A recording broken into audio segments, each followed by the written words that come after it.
So ఇప్పుడు 10 years తర్వాత చేస్తున్నారు అంటున్నారు. అంటే నాకు తెలిసి first lot of audience are obviously waiting for. కానీ నాకు తెలిసి ఈ సినిమా చాలా మంది డైరెక్టర్లు వెయిట్ చేస్తున్నారు సార్. అవునా సార్? అవును సార్.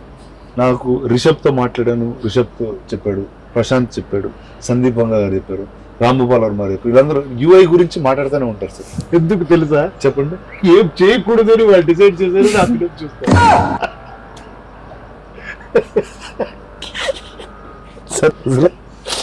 ఈ థాట్ ఎలా వస్తుంది సార్ మీకు ఇలాంటి సినిమాలు తీయాలని? ఏంటి సార్ ఇది? ఏంటి సార్ ఈ అంటే ఇప్పుడు డిస్టోపియన్ ఫ్యూచర్ లో, అంటే నేను 2000 ఉన్నప్పుడు మీరు 2020 గురించి 2030 గురించి సినిమాలు తీశారు. ఇప్పుడు 2025కి వస్తున్నాం, మీరు 2050 గురించి సినిమాలు తీస్తున్నారు. ఏంటి సార్ ఎలా సార్ ఇది? లేదు సార్, అలాంటి ఏం లేదు. ఇది ఒక్క సీక్వెన్స్ అంతే వస్తుంది సార్, ఇది హోల్ ఫిలిం కాదు. ఓకే. మీరు ఇంకొక యూఐ వరల్డ్ అని ఇచ్చేసాము, దాంట్లో వేరేలాగే ఉంటుంది.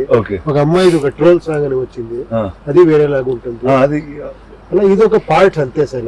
కొంచెం గ్యాప్ ఎక్కువ ఇది వచ్చింది కదా, ఇది చూసి ఇలాగే ఉంటుంది ఫిలిం అనుకుంటా ఉంటారు. Okay. So there are lot of different things.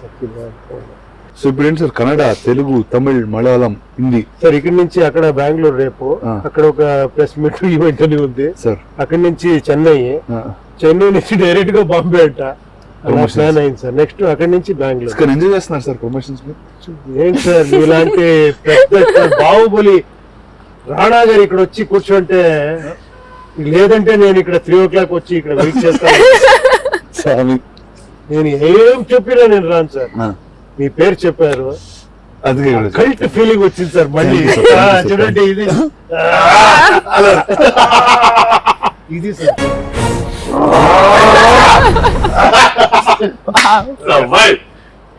ఇప్పుడు వచ్చింది సార్, కొంచెం సార్. ఇదన్నీ ఎందుకు చేస్తున్నా అంటే, కొంచెం టైర్డ్ అయ్యాను కదా, స్పిరిట్ సార్. మీరే మీరు ఉంటే నాకు వేరేలా వచ్చేసింది.